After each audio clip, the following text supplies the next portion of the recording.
네,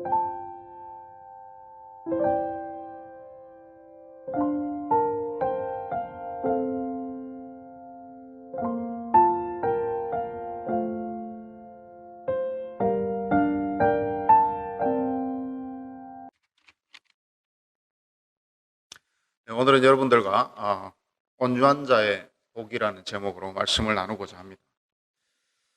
우리가 그동안 심령이 가난한 자 그리고 애통하는 자의 복을 나누었는데 우리가 이렇게 따로따로 놓고 보면 심령이 가난하고 애통한 자 그리고 온유한 자 이렇게 보면 연결이 전혀 되지 않는, 그죠? 그러나 이것이 하나님께서 팔복을 통하여서 8가지의 복을 누림으로 천국에 들어가기 위해서는 우리가 8가지의 변화와 성숙이 있어야 되고, 그리고 이러한 8가지의 변화 속에서 그 변화들이 이루어져 갈 때마다 하나님께서 깨닫게 하시는 복을 통하여서 그 다음 복으로 넘어가게, 그 다음 단계로 우리가 또 성숙해 나가는 그러한 경험을 하게 된다라는 것을 예수님께서 팔복을 통해서 말씀하고 계시는 겁니다. 오늘은 온유한 자의 복인데, 우리가 온유한 자의 복, 갑자기 애통하면서 온유함으로 넘어오게 되었는데, 아마 여러분들 설교를 우리가 잘 이해하고 지나왔다면 여러분들이 오늘 왜 온유가 나와야 되는지, 아마 온유가 나오는 것이 당연하다라고 분명히 생각을 하실 겁니다. 심령이 가난해진다는 건 내가 스스로 구원할 수 없기 때문에 하나님을 바라볼 수밖에 없고, 그래서 하나님께서 나에게 찾아오셔서 네가 죄인이라고, 그리고 또한 네가 죄인인가 동시에 너는 나의 잃어버린 자녀라고 하나님께서 말씀하시면서, 내가 죄인이구나, 오라 나는 공고한 자로다, 나는 애통한 자로다 라고 고백할 수밖에 없다는 겁니다. 그리고 나의 죄를 고백하면 하나님께서 그러므로 이제 죄를 고백한 자에게 위로를 더해 주시고, 우리가 그 위로를 받음으로 그럼 어떻게 돼야 되겠어요? 하나님의 위로를 받았기 때문에 하나님의 그 감사함과 하나님의 사랑을 통하여서 우리는 온유하여질 수밖에 없다라는 겁니다. 그래서 우리가 스스로 선해서 내가 마음에 어떤 성실함이 있어서 내가 참 원래 참 순한 사람이라서 내가 온유한 자다. 근데 우리가 세상에 하나님 알지 못하는 자도 온유하고 겸손하다라고 이야기할 때 항상 우리에서 팔복에서 하나님께서 우리에게 전제하는 것이 있습니다. 그게 뭐냐면 하나님 안에서 죄를 고백한 자가, 죄를 알지 못하는 자가 그냥 본성이 좀 남들보다 순박해서 온유한 그런 삶이 아니라, 내가 이전에는 좀 더 강팍했고 내가 이전에는 갖춰지지 못한 삶을 살았지만 하나님이 나를 인도해 주시고 나를 용서해 주시고 나를 위로해 줬기 때문에 내가 온유하여 질 수 있는 그러한 삶을 사는 것이 진정한 온유라는 것입니다. 그래서 온유라는 것은 내 안에서 나오긴 하지만 내 안에서 나오는 그 이전에 하나님으로부터 받은 위로를 통하여서 내 안에서 내가 없는 것 아니라, 내가 모르는 것 만들어내고 가장하는 것이 아니라, 내가 자랑하려고 하지 않아도, 내가 내 보이려고 하지 않아도 마음속에서 유출되어지고 흘러 넘치는, 내가 그것을 막을 수도 없고 주체할 수도 없는 그러한 온유가 우리에게 있어야 된다는 것입니다. 여러분, 요즘 세상 가장 떠들썩하게 하는 게 뭐가 있습니까? 그 우크라이나 전쟁이, 러시아와 우크라이나 전쟁이 우리 지금 세계에서, 지구촌에서 가장 핫 이슈고 가장 염려스러운 일일 것입니다. 근데 여러분, 우크라이나 이 전쟁을 어떻게 여러분들은 바라보십니까? 어떤 분들이 이런 이야기를 하더라고요. 우크라이나하고 러시아하고 저 전쟁해가지고 저 지구 반대편에서 한번 가보지도 못한, 가보신 분도 계시겠지만 가보지도 못한 나라에서 전쟁한다고, 아니 기름값이 이렇게 오르고, 그죠? 우리 텍사스가 벌써 4불이 넘어가고 이랬을, 그런 적이 8년 만에 처음이라고 그러는. 그렇게 하면서 기름값 언제 내려가나, 가스값 언제 내려가나, 이런 걱정을 우리가 하게 되죠. 사실 저도 그런 걱정을 했던 한 사람 중에 하나인 것 같습니다. 계속 왔다 갔다 하다 보니까 가스값이 아주 많이 나가더라고요. 그래서 그 가스값이 언제쯤 안정이 되나, 이거 작년만 해도 1불대였는데 4불대까지 올라가고, 그런 걱정들을 한 것 같습니다. 근데 제가 오늘 온유한 자의 복을 설교를 준비하면서 많은 회개와 또 많은 눈물을 흘렸습니다. 그리고 나는 정말 아직도 애통해야 하는 자구나, 그러면서 이 팔복이 날마다 우리의 삶에서 고백되어져야 된다라는 것을 또 한번 고백하게 되었습니다. 왜냐하면 우크라이나에 계신 분들이 우리보다 선한 사람이 없겠습니까? 또 그 중에 기독교인들 중에서는 우리보다 믿음이 더 나은 사람이 없었겠습니까? 우리보다 더 기도하는 사람이 없었겠습니까? 근데 왜 그 사람들은 그런 고난을 받아야 되고 그런 전쟁에 휘말려야 되고 그리고 아이들이 죽어가야 될까요? 참 가슴 아픈 일입니다. 그러나 그것이 하나님의 사랑이고 오늘 우리가 이 전쟁 밖에 있다고 해서 우리가 그들과 무관한 것이 아니고 또 그들이 전쟁하면서 벌써 우리에게 생활에서 가스값이 오르면서 생활에 미치는 것처럼 우리 영적인 일에서도 그것이 우리에게 무관하지 않다라는 것입니다. 그런데 우리가 애써 외면하고 있을 뿐이라는 것이죠. 사랑하는 여러분, 우리가 정말 하나님의 애통을 알고 우리가 죄인임을 알았다면 그들보다 우리가 나아서 그런 고난을 받지 않는 것이 아니라는 것을 우리가 깨달아야 할 것입니다. 그리고 그들이 우리보다 못나서 그런 어려움을 당한다라고 우리가 생각하는 분은 아마 안 계실 거라고 믿습니다. 사랑하는 여러분, 그럼 오늘 우리는 왜 이렇게 안전하게, 때로는 너무 안전해서 때로는 좀 나태하게, 아니면은 그들의 고난조차도 애써 외면하는 삶을 살아가고 있을까요? 물론 그것은 하나님께 주시는 은혜인 것이죠. 우리가 잘나서가 아니라 우리가 죄인임을 고백하고 하나님을 바라볼 때에 하나님은 또 우크라이나를 또 특별한 목적으로 하나님의 역사 안에서 하나님의 순리 안에서 사용하시리라고 믿습니다. 또한 우리를 깨우치기 위해서 또한 우리를 사용하시리라고 믿습니다. 그러나 우리 가운데서도 우리가 때로는 고난을 당할 때에도 오늘과 같은 방법으로 우리의 삶을 돌아봐야 될 것입니다. 하나님께서 나에게 고난을 주실 때에는 뭔가 나를 깨우쳐서 하나님의 일을 사용하시거나 또 우리를 깨우쳐서 또 나를 사용하여서 다른 사람을 깨우치기 위해서 때로는 하나님께서 우리를 사용하신다는 것입니다. 사랑하는 여러분, 물론 저부터도 가스값 언제 내려가나 보다. 저들의 고통이 언제 끝날까. 그리고 이 가운데서도 믿음 포기하는 자들이 없고 오히려 믿음 생겨나는 하나님을 영접하는 자들이 많이 일어나게 해달라고 우리가 기도하여야 될 줄을 믿습니다. 아마 이것이 오늘 우리가 나누고자 하는 온유한 자의 삶의 표본이 아닌가 싶습니다. 사랑하는 여러분, 그러면 온유함이란 것이 무엇일까요? 하나님, 예수님께서 온유함이 무엇이길래 우리에게 온유하여야 땅을 기업으로 주신다라고 말씀을 하시겠습니다. 자, 온유함이란 것은 프라위스라는 온유, 겸손, 친절, 동정 이런 뜻을 가지고 있습니다. 이게 우리나라 표현과 다를 것이 없습니다. 그러니까 성경적 원어에도 온유함이라니 번역은 그대로 우리나라의 말로 온유함이라고 번역해도 무리함이 없을 것 같습니다. 그런데 오늘 이 시대를 살아가다 보면 참 온유하기 쉽지 않은 시대인 것 같습니다.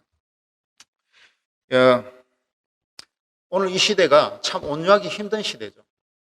많은 매스매니아들의 그 발달과 또 인터넷의 발전을 통해서 바로 적시로 모든 뉴스들을 접할 수 있고 또 거짓 뉴스들이 한입판을 칩니다. 그리고 내가 억울하면 억울한 대로 내가 억울하지 않아도 가장을 해서 그것들을 인터넷에 유포하게 되고 또 그러면 그것들을 또 따라갔다가 분을 냈다가 이쪽에 했더니 알고 보니까 대역전극이 또 벌어졌다는 둥 이러면서 정말 이 세상이 쉽지 않은 그리고 온유하기 쉽지 않은 세상을 살아가고 있는 것 같습니다. 목소리 큰 사람이 이기는 시대고 묻지마 살인이나 폭행이 그냥 여기저기서 일어나고. 그런데 사랑하는 여러분, 예수님 시대에는 좀 달랐겠습니까? 예수님 시대에는 이 온유하는 게 너무 쉬웠기 때문에 예수님께서 야 온유 좀 해, 온유한 삶을 살아 이렇게 이야기했겠습니까? 전혀 그렇지 않습니다. 예수님 시대에도 보십시오. 예수님도 십자가에 매달아 죽이는 그런 사람들이 예수님이 죄가 있습니까? 그들에게 해를 끼쳤습니까? 어떤 다른 짓을 했습니까? 그럼에도 불구하고 예수님을 십자가에 못 박혀 죽게 한 그들의 행실을 보면 그 당시에도 그렇게 온유함을 가진 그리고 온유하기가 쉬운 시대는 아니었던 것 같습니다.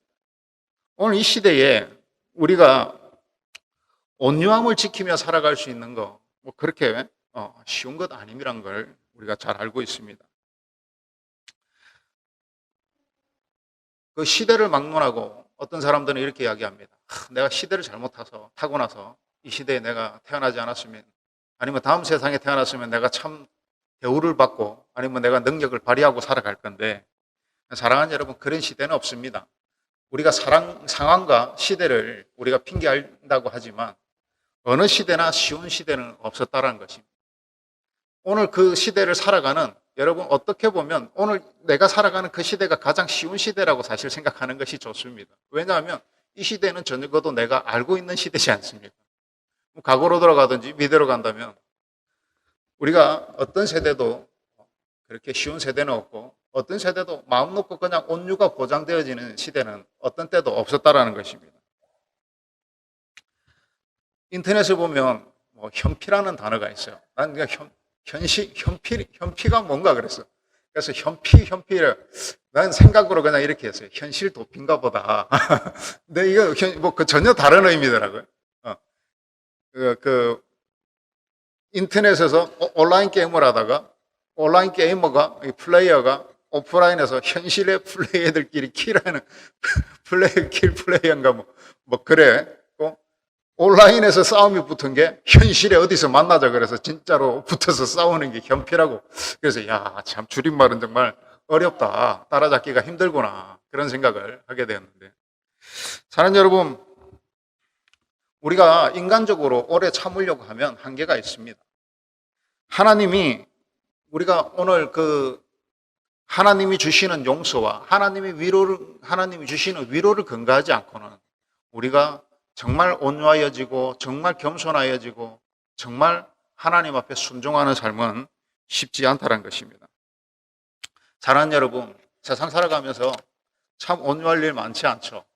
그리고 참 세상이 나를 향해서 덤벼옵니다.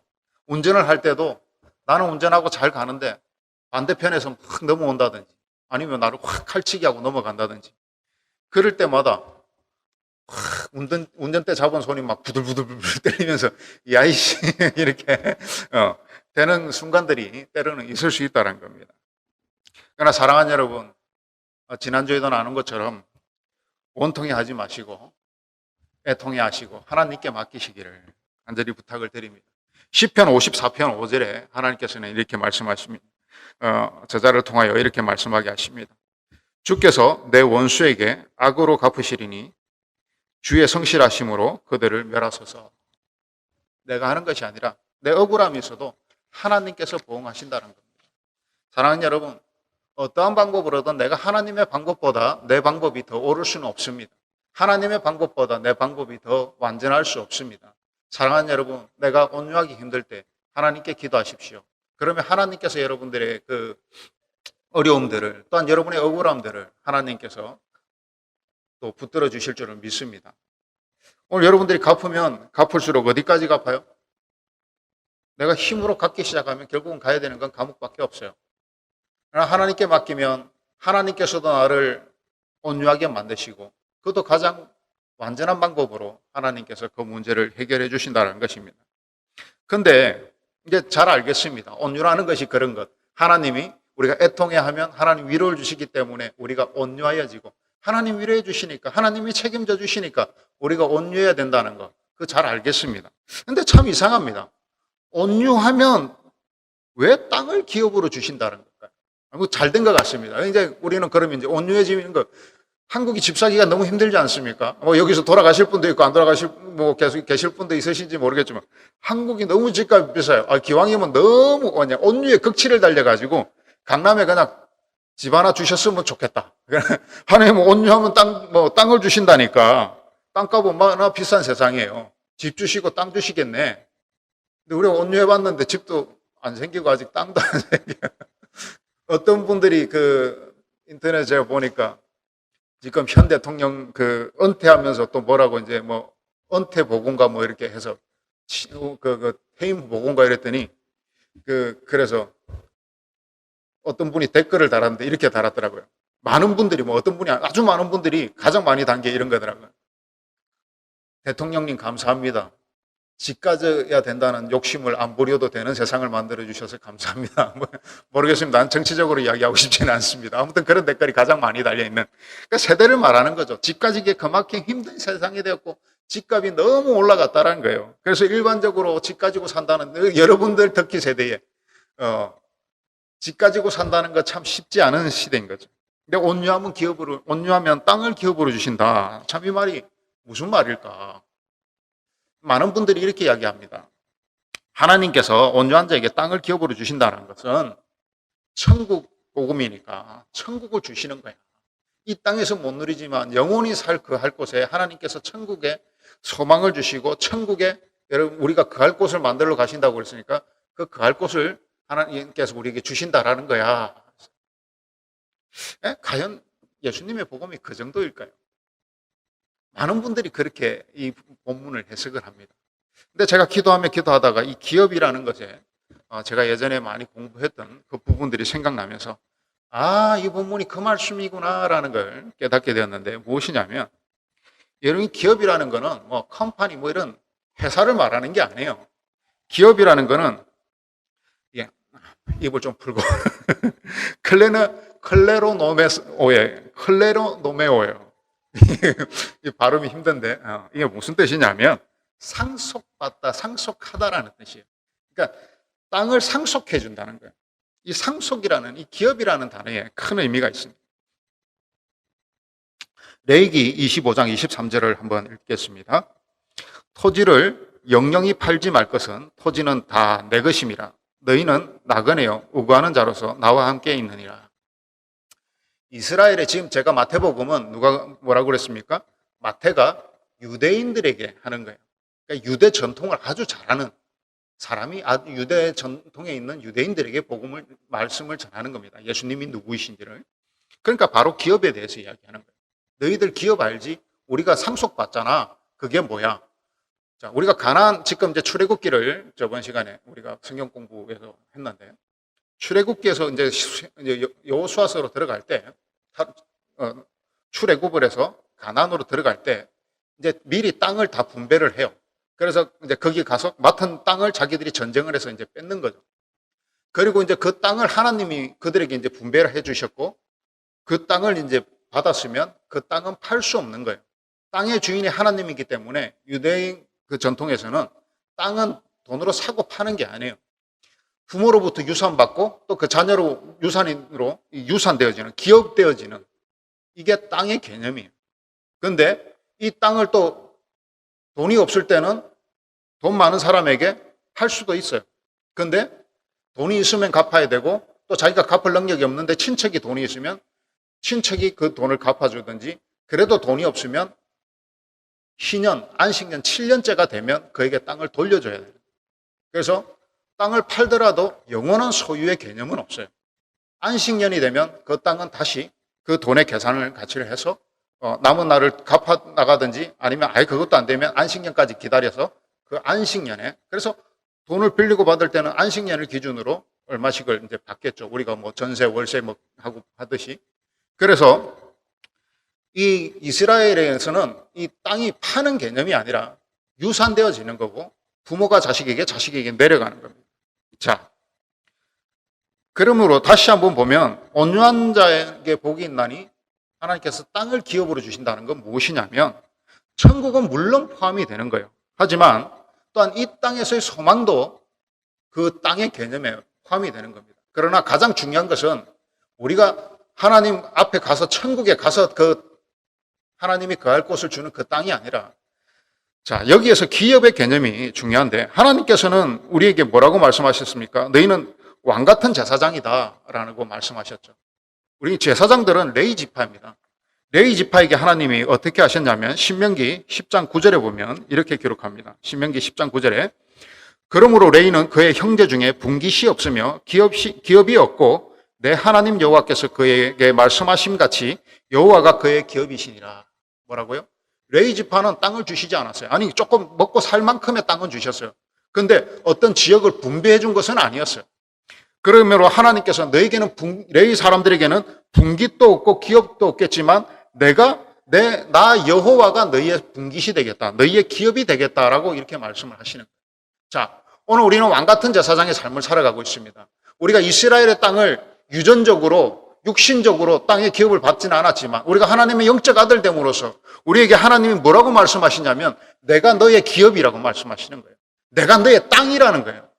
자, 여기서 10장 9절에 신명기 10장 9절에 분깃과 기업이라는 단어가 나오는데 분깃은 헬레크라는 단어를 사용합니다. 이것은 동산, 움직일 수 있는 재산들, 돈이라든지 금이라든지 보석이라든지, 그리고 기업은 나할, 부동산, 땅이죠. 이 땅에 해당하는 겁니다. 그러니까 그냥 유산, 재산이다. 유산으로 지어지는 재산이다. 내가 유산으로 받을 몫이다라고 생각하시면 됩니다. 하나님께서 뭐라고 말씀하시냐면 너에겐 땅을 주지 않았지만 그 땅보다도 중요한, 그들은 땅을 기업으로 받았지만 내가 너희의 기업이 되겠다라고 하나님께서 우리에게 말씀하고 계시는 것이죠. 이 말씀은 무슨 말씀입니까? 오늘 하나님의 능력이 너희의 능력이 된다는 겁니다. 오늘 주 여호와의 그 능력이 오늘 내 능력으로 하나님께서 임하게 하신다라는 것입니다. 사랑하는 여러분, 하나님이 온유하여질 때에 너희가 진정한 애통함으로 나의 위로를 받고 온유하여지면 내가 너의 기업이 될 것이다. 내가 너의 땅이 될 것이다. 그러니까 땅은 뭐예요? 소산이, 우리의 먹고 사는 소산들이 거기에서 나오죠. 먹고 사는, 그리고 곡식을 심고 그것을 거두어서 그것을 먹고 사는 우리의 생명의 모든 것이 거기에서 나오게 되는 것이죠. 그러므로 하나님으로부터 우리의 모든 것이 공급될 것이라고 하나님께서는 말씀하고 계시는 것입니다. 사랑하는 여러분, 그러므로 온유한 자에게 복이 있나니 땅을 기업으로 받는다는 것은 하나님께서 온유한 자에게 내가 너의 능력이 되며 너의 기업이 되며 너의 삶의 모든 것이 되며 너의 공급의 모든 것이 될 것이라고 하나님께서 오늘 우리에게 약속하고 계시다는 것입니다. 사랑하는 여러분, 하나님께서 여러분의 기업 되심을 믿으십니까? 사랑하는 여러분, 하나님께서 오늘 나의 모든 것, 나의 능력이 곧 너의 능력이 될 것이라고 말씀하고 계시는 것입니다. 사랑하는 여러분, 오늘 여러분들에게 하나님의 능력이 나에게 미치지 못한다면 정말 내가 하나님의 온유함을 바라고 있는지 여러분의 삶을 돌아보시기를 바랍니다. 오늘 이것을 단순히 문자적으로 땅으로 해결하려고 한다면 이 본문의 말씀은 절대 해석되어질 수 없습니다. 그러나 유대인들은 이미 그 개념이 무슨 말인지 알고 있었기 때문에 마태는 중간 설명이 없이 바로 너희들이 하나님을 기업으로 받을 것이다 라고 말씀하고 계시는 것입니다. 사랑하는 여러분, 오늘 여러분들은 이미 하나님이 우리의 분깃이 되시고 우리의 기업이 되셨으며 삶을 살아가고 계신 여러분의 삶이라는 것을 기억하시고, 사랑하는 여러분, 오늘 하나님의 능력이 나의 능력이 되기 위해서는 여러분 온유하여지십시오. 민수기 12장 3절에 이렇게 기록합니다. 이 사람 모세는 온유함이 지면의 모든 사람보다 더하니라. 모세는 이 세상 모든 사람보다 온유함이 뛰어난 사람이라고 그랬어요. 근데 정말 온유한 삶 살았습니까? 출애굽기 2장에 보면 모세가 자기 백성들이 애굽 사람들에게 맞는 것을 보고 그 노동에 착취를 당하는 걸 보고 그 사람을 때려서 죽여서 모래 속에 묻고 도망을 갔어요. 그게 출애굽기 2장 11절에서 12절의 말씀이죠. 그리고 민수기 20장에서는 하나님이 그 바위를 가리키라고 그랬는데 분이 나니까 그 바위를 두드렸어요. 그러므로 그는 모든 것을 다 준비해놓고도 가나안에 입성하지 못하게 되었습니다. 사랑하는 여러분, 그렇게 온유한 삶을 살았지만 한 번의 불순종으로 하나님께서 그의 길을 막으신 것을 본다면, 사랑하는 여러분, 오늘 우리에게 하나님의 그 약속과 그 온유하심이 우리에게 얼마나 중요한가를 다시 한번 돌아보아야 될 것이고, 또한 모세의 삶을 돌아보면서 우리가 정말 끝까지 하나님 앞에 온유한 삶을 산다면 하나님의 능력이 여러분의 능력이 될 것이고, 또한 모세가 그러한 온유한 삶을 살았을 때 그 하나님의 능력이 그에게 얼마나 임했던가를 우리가 성경을 돌아본다면, 사랑하는 여러분, 오늘 다시 한번 여러분의 오래 참음과 또한 온유함으로 하나님께 나아가는 여러분이 되시기를 간절히 부탁을 드립니다. 제가 일화를 하나 소개해드리고 말씀을 맺고자 합니다. 자, 온유한 자의 그 삶에 대해서 한국의 한 목사님을 소개하면서 여러분들에게 온유함에 대한 그 삶의 도전을 드리고자 합니다. 우리 목사계의 큰 형님이 계신데, 김익두 목사님이라고, 우리나라에 이제 기독교가 가장 처음 들어왔을 때, 그때 거의 1세대 목사님이었습니다. 그때 이제 우리나라에 이제 기독교가 들어와서, 미국 선교사님들이 이제 막 복음을 전하고, 그러면서 평양 대부흥이라는, 미국의 대각성 운동의 항상 비교가 되는 평양 대부흥 운동이 일어나게 되었는데 그때의 그 신문 기사들을 보면 이렇게 기록합니다. 평양이 그 당시에는 우리나라에서 한양 다음으로 가장 큰 도시였어요. 그리고 그래서 거기에 이제 뭐 유명한 기생도 많았다고 그러지 않습니까? 뭐 명월관인가 뭐 풍문으로만 들어봤지만 예.